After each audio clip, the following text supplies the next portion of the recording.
Evander Hollis Berhad, latar belakang dan anak syarikat. Latar belakang syarikat Evander Hollis Berhad secara kasarnya diasaskan oleh John Fraser dan David Chalmers pada tahun 1893.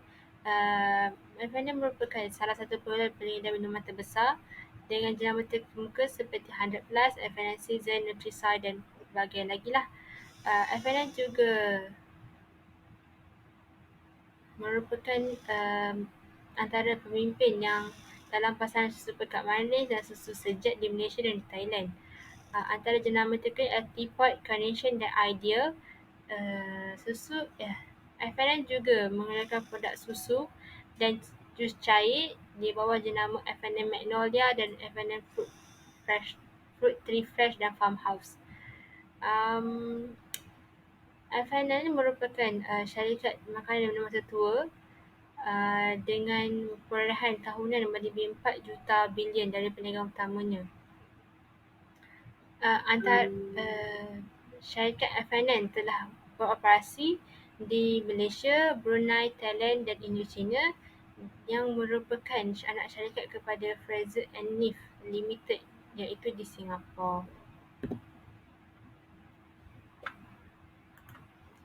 Ini ialah senarai antara senarai anak syarikat yang berada di bawah Fraser and Neff Holding Berhad.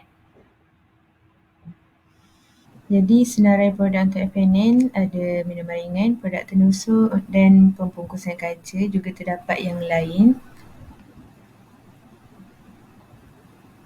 Ini adalah contoh gambar untuk F&N. Tin susu, pembuatan kaca dan juga aiskrim yang juga hasil produk untuk Fraser and Neff Holdings. Pada pengurusan kewangan ialah maksimumkan kekayaan pemegang saham dengan maksimumkan nilai pasaran harga saham. Ini ialah rekod harga saham selama seminggu untuk tarikh 5/10/2020 sehingga 9/10/2020. Ini ialah graf harga saham selama seminggu bermula daripada 5/10 sehingga 11/10/2020. Perataan harga saham, kita kira perataan harga saham menggunakan close price dengan tambahkan harga untuk 5 hari, 5/10 sehingga 9/10 dan purata yang kita dapat ialah 32.716. Rumusan berdasarkan pemanasan yang dilakukan sepanjang 5 hari tersebut, berlaku penurunan harga saham dari 3 hari awal pada 5 Oktober sehingga 7 Oktober. Kemudian harga saham kembali naik pada 8 Oktober dan kembali menurun pada 9 Oktober. Sepanjang 5 hari tersebut, harga saham paling tinggi ialah pada 8 Oktober 2020 yang bernilai 33.340 dan yang terendah ialah pada 6 Oktober 2020 yang bernilai 32. Keseluruhannya, kita dapat lihat bahawa syarikat Evander Holdings Berhad mempunyai harga saham yang agak rendah. Walaupun harga sahamnya agak rendah, namun keuntungan dan kekayaan pemegang saham meningkat dari hari ke hari. Brand untuk Fraser and Neff Holdings Berhad. Jadi kita akan meneliti definisi pelaburan. Juga untuk aset semasa dan aset bukan semasa. Jadi kita dapat simpulkan bahawa terdapat peningkatan pada tahun 2019. Aset semasa untuk Fraser and Neff Holdings terdapat peningkatan sebanyak 106,183. Kita dapat tengok yang penyumbang terbesar ialah akaun inventory. Aset bukan semasa pula terdapat peningkatan sebanyak RM52,404. Jadi kita dapat simpulkan bahawa terdapat peningkatan dalam jumlah pelaburan aset untuk syarikat Fraser and Neff Holdings Berhad. Daripada akaun semasa, akaun inventory daripada aset semasa, akaun inventory telah menyumbang sebanyak RM81,239 dan aset bukan semasa Akaun hartanah login dan peralatan telah menyumbang sebanyak RM57,501. Saya akan mulakan dengan definisi ekuiti. Ekuiti merupakan pelaburan pemilik dalam perniagaan. Ekuiti merupakan tanggungan perniagaan kepada pemilik, iaitu jumlah modal yang dilaburkan oleh pemilik dalam perniagaan dan untung yang diperolehi daripada aktiviti perniagaan.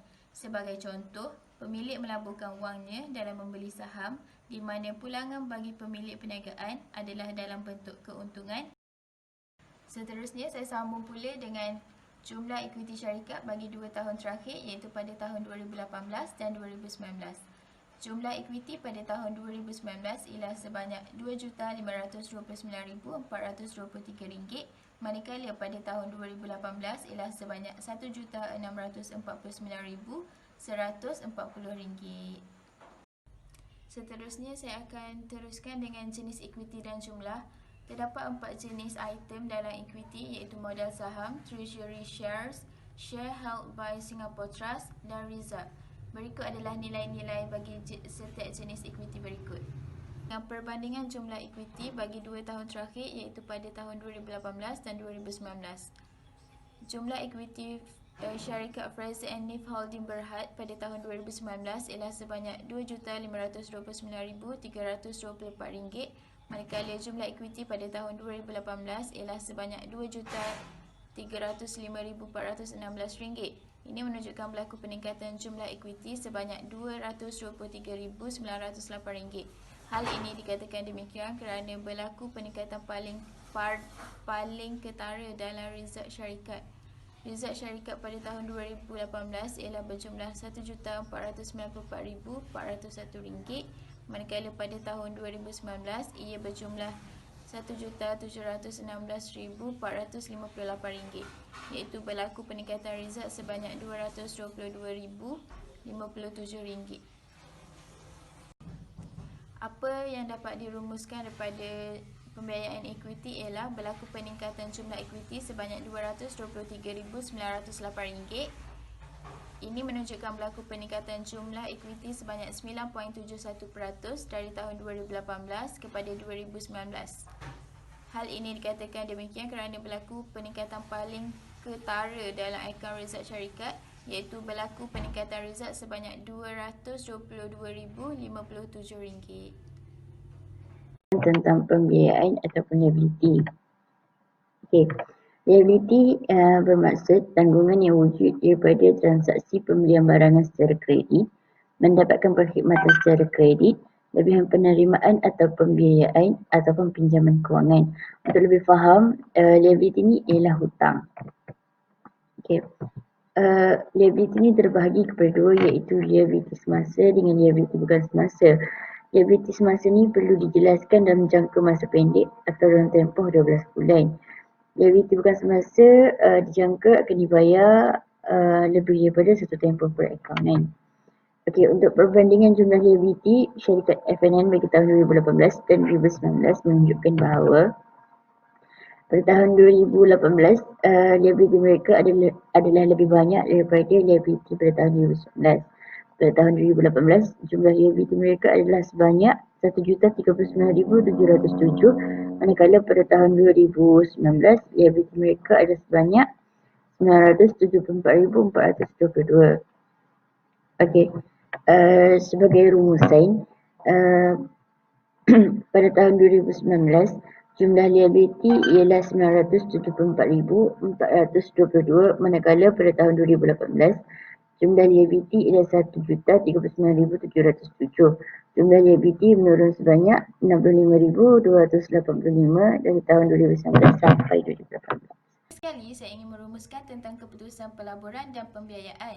Bagi keputusan pelaburan, berlaku peningkatan aset sebanyak RM158,587. Bagi keputusan pembiayaan pula, ia tertakluk kepada dua sumber, iaitu sumber liability dan sumber ekuiti. Bagi sumber liability, berlaku penurunan sebanyak RM65,285. Bagi sumber ekuiti pula, berlaku peningkatan sebanyak RM223,908. Bagi perancangan kewangan masa hadapan syarikat, terdapat beberapa cadangan yang dapat dipertimbangkan. Yang pertama, mengutamakan usaha pengukuhan strategi komersial syarikat iaitu dengan cara menggunakan medium media sosial. Yang kedua, memperkasakan kaedah dan perancangan jualan produk. Dan yang ketiga, meningkatkan harga saham syarikat